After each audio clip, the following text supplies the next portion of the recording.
ముందుకు చావాలి, వెనక్కి చాపితే బాలాసన, ముందుకు చాపితే సశంకాసన. అందరూ చక్కగా చేశారు. 1 2 3 4 5 6 7 8 9 10. Slowly raise the hands. Breathe in. Slowly breathe out down the hands. అందరూ చక్కగా చేశారు. దీని ఉపయోగాలు మీరు చెప్పండి. చెప్పండి. కోట తగ్గుతుంది. ఇంకా నిద్ర బాగా వస్తుంది. ఇంకా హెయిర్ గ్రోత్ వస్తుంది.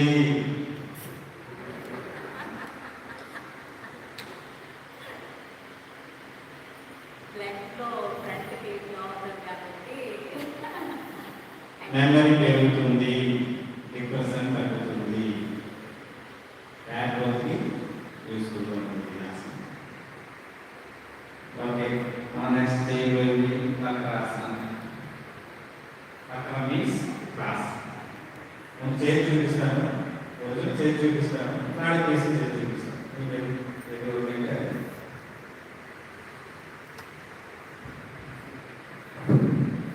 దండాసనలో ఉండి కుడి కాళ్ళని ఎడమ కాళ్ళకి సైడ్లో పెట్టండి. ఈ బాడీని ట్విస్ట్ చేసి ఎడమ చేయితో కుడి కాలు మోకాల్ని తోసే విధంగా ఇలా చేయొచ్చు. ఇది మాడిఫికేషన్. ఈ మాడిఫికేషనే చేయాలి. ఒరిజినల్ అయితే ఒరిజినల్ వద్దు, వచ్చిన వాళ్ళు ఒరిజినల్ చేయండి, లేదా మాడిఫికేషన్ చేయండి. అందరూ దండాసనలో ఉండండి. కుడి కాలిని ఎడమ కాలిని సైడ్లో పెట్టండి. ఇప్పుడు ఎడమ చేతితో మీ మోకాలు తోసే విధంగా పెట్టండి.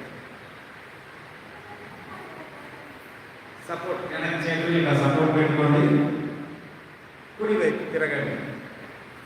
వెనక చూడండి. 1 2 3 4 5 6 7 8 9 10. Really. Leg change.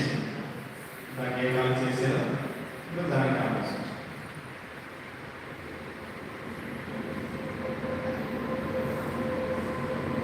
1 2 3 4 5 6 7 8 9 10.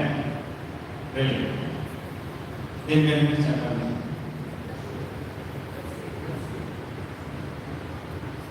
Right side తిరిగేటప్పుడు మన ఇంటర్నల్ ఆర్గన్స్ దేని మీద పడుతుంది, లెఫ్ట్ సైడ్ తిరిగేటప్పుడు మన పొట్టలోని ఆర్గన్ లెఫ్ట్ సైడ్ ఏముంటుంది చెప్పండి. రైట్ సైడ్ తిరిగేటప్పుడు లివర్ మీద పడుతుంది. లివర్ ఎంజైమ్స్ బాగా సెక్రియేషన్ అవుతాయి. లివర్లోని ఆక్సిజన్ తగ్గుతుంది.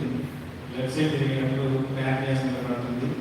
ప్యాంక్రియాస్ పని ఏంటి, ఇన్సులిన్ రిలీజ్ చేయాలి, చక్కెర శాతాన్ని నార్మల్గా ఉంచాలి. దానిపైన ఇది పర్టికులర్గా షుగర్ ఉన్న వాళ్ళకి యూస్ఫుల్గా ఉంటుంది. ఈ ఆసన రోజుకి 10 సార్లు చేయగలిగితే ఈ హై లెవెల్ షుగర్ ఉన్న నార్మల్గా వచ్చేస్తుంది. ఇది 15 days. నేను 3 మాత్రలు వేసుకుంటున్నాను, 4 వేసుకుంటున్నాను, ఇన్సులిన్ వేసుకుంటున్నాను, కంట్రోల్ రావట్లేదంటే ఈ ఆసన పాటించేది తప్పకుండా కంట్రోల్లోకి వస్తుంది. ఇది 15 days. నెక్స్ట్ మనం చేయబోయే ఆసన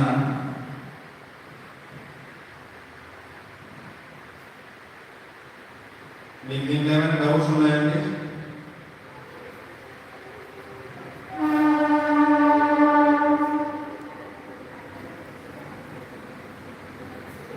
ఇంకా లాస్ట్ 4 ఆసనాస్ సెషన్ పిలిచేదానికి లాస్ట్ 4 ఆసనాస్. ఇప్పుడు దాకా కష్టమైంది